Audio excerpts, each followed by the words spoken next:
Fiestas vacías y bolsillos llenos de deuda. Esto es lo que escribí esta semana para el comentario del día. Esta es la coyuntura económica y algo más. Decía el gran McCraft, nada dice liderazgo como que hasta los tuyos te dejen hablando sola.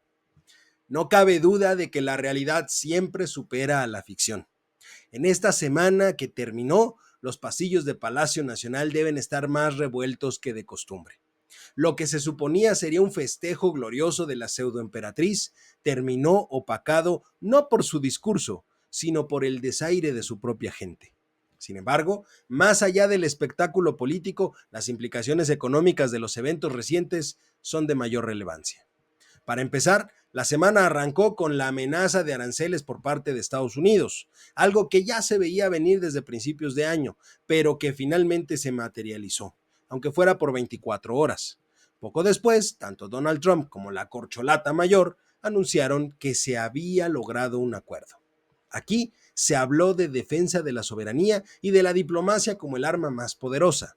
Allá, Trump la calificó como una maravillosa mujer que ha hecho lo necesario para demostrar que México está tomando acciones en materia migratoria. Pero la realidad es muy distinta al discurso político. Ni la pseudoemperatriz ni el presidente estadounidense admitirán que lo que realmente detuvo los aranceles fue la presión de los empresarios.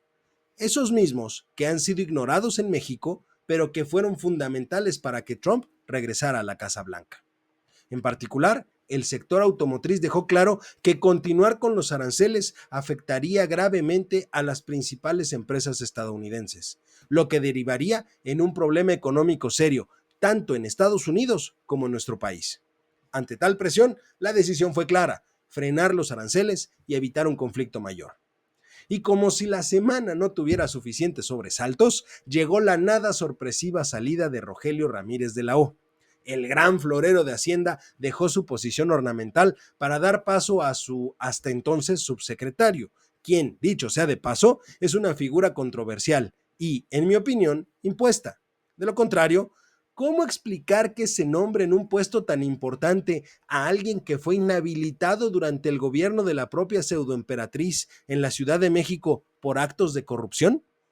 Si bien a primera vista parecería un relevo normal, hay detalles que no pueden pasarse por alto. Si remontamos al sexenio anterior, el primer gran abandono fue el de Carlos Ursúa, quien dejó la Secretaría de Hacienda por discrepancias con las decisiones tomadas en Palacio Nacional. Tanto Ursúa como Ramírez de la O compartían algo fundamental. Eran figuras con peso en los círculos económicos y financieros internacionales. Un capital que, en teoría, debería haber servido para fortalecer la política económica del país. El problema es que a ninguno de los dos se les permitió operar con independencia. Sin embargo, mientras Ursúa no se prestó al juego, Ramírez de la O sí consecuentó los caprichos de Palacio. Por lo tanto, el actual nombramiento responde a la necesidad de tener a alguien que acepte y haga lo que se le diga sin cuestionar absolutamente nada. Después de todo, le están salvando la carrera. El saldo que deja Ramírez de la O es preocupante. La deuda del país se disparó en el último año, pasando de 14 billones de pesos a 17 billones de pesos, lo que elevó el porcentaje de la deuda con respecto del PIB del 46.7% en 2023 al 51.4% en 2024. Un legado que difícilmente puede considerarse positivo. Por si fuera poco, la inseguridad sigue en aumento.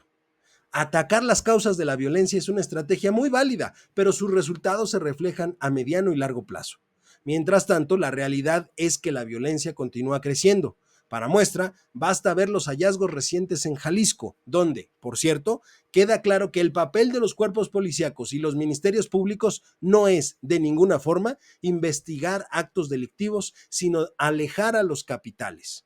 Inversionistas y empresarios no ponen su dinero donde hay incertidumbre y riesgo, y eso se traduce en menos crecimiento y oportunidades para el país. Claudia, no hay nada que festejar. Lamentablemente, de tu gran evento no se recordará ni una sola palabra de tu discurso.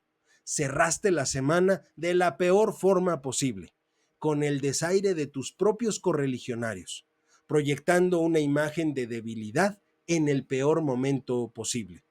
Intentaron enmendar el error con mensajes en las redes sociales y culpando al protocolo, algo bastante inverosímil en mi punto de vista. Ojalá realmente tomes las riendas, aunque sinceramente está claro que desde Palenque no te lo permitirán.